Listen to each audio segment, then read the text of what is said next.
In academic circles, there exists a perspective that aircraft carriers could potentially become outdated in the face of the evolving threat posed by China. The People's Liberation Army Navy, PLAN, is actively working on advanced long-range reconnaissance systems and missiles, which are believed to possess both accuracy and destructive capabilities capable of neutralizing an aircraft carrier. Even the loss of a single aircraft carrier would significantly impact the United States defense posture in the Pacific theater, leading some to argue against further investments in new aircraft carriers, citing concerns about relying too heavily on a single platform. However, the argument in favor of aircraft carriers remains strong when considering the available alternatives. What viable options does the Navy have other than utilizing an aircraft carrier, which essentially serves as a mobile floating airbase? Are there superior alternatives? One advantage the Navy possesses is its independence from land bases, unlike the Air Force, making it less vulnerable to certain types of attacks. Additionally, aircraft carriers fulfill a unique role that a fleet of smaller ships would struggle to replicate, at least in the foreseeable future. Here are a few compelling reasons why their role remains indispensable. Combat effectiveness. Large-deck, nuclear-powered aircraft carriers significantly contribute to deterring potential adversaries by instilling doubt and hesitation. They play a vital role in sustaining the Navy's deterrent strategy, conveying a clear message that the United States possesses the capability to overcome adversaries in an actual war. The effectiveness of aircraft carriers stems from their formidable arsenal. Both the Nimitz and Ford-class carriers are equipped with numerous strike fighters, primarily consisting of F/A-18E and F/A-18F Super Hornets, bolstered by anti-aircraft and missile defense systems.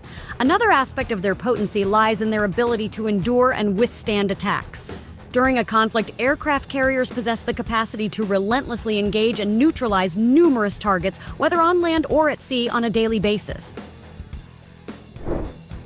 A large-deck, nuclear-powered aircraft carrier possesses inherent versatility, enabling it to fulfill multiple roles simultaneously, such as power projection, sea control, air defense, and various other missions. Additionally, the unlimited range provided by nuclear power eliminates the need for refueling at sea, allowing these carriers to cover an impressive distance of approximately 700 miles in just a single day. Without aircraft carriers, sustaining operations against distant adversaries would become exceedingly challenging. Moreover, the convenience of aircraft carriers cannot be overstated. No other platform offers a comparably capable floating mobile sea base, concentrating all necessary resources for conflict preparation in one location, rather than relying on a combination of smaller scattered vessels and bases in allied countries makes logical sense.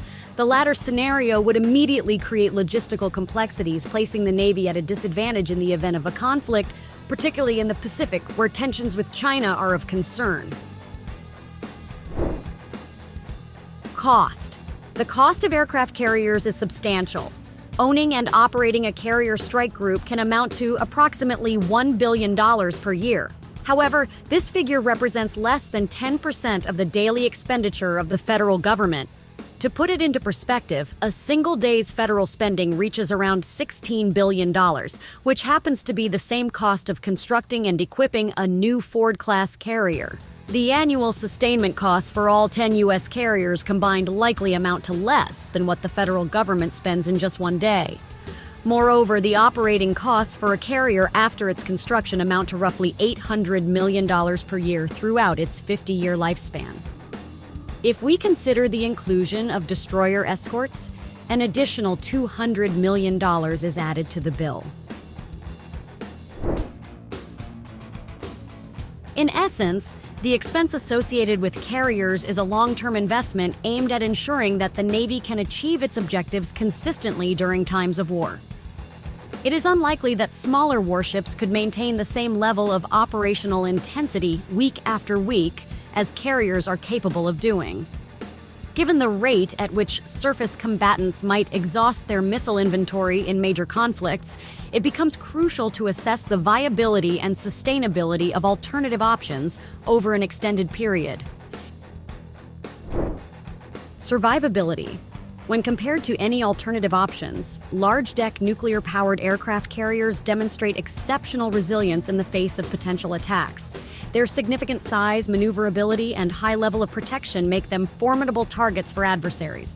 It is widely believed that sinking or disabling just one carrier is an immensely challenging task, with the exception being the use of a nuclear weapon. This is why there is ongoing debate regarding the capability of the latest weapons possessed by the Plan, People's Liberation Army Navy, to effectively neutralize a carrier. Growth. There is no basis to suggest that aircraft carriers are becoming obsolete, especially considering that the carrier air wing is embarking on a new phase of evolution.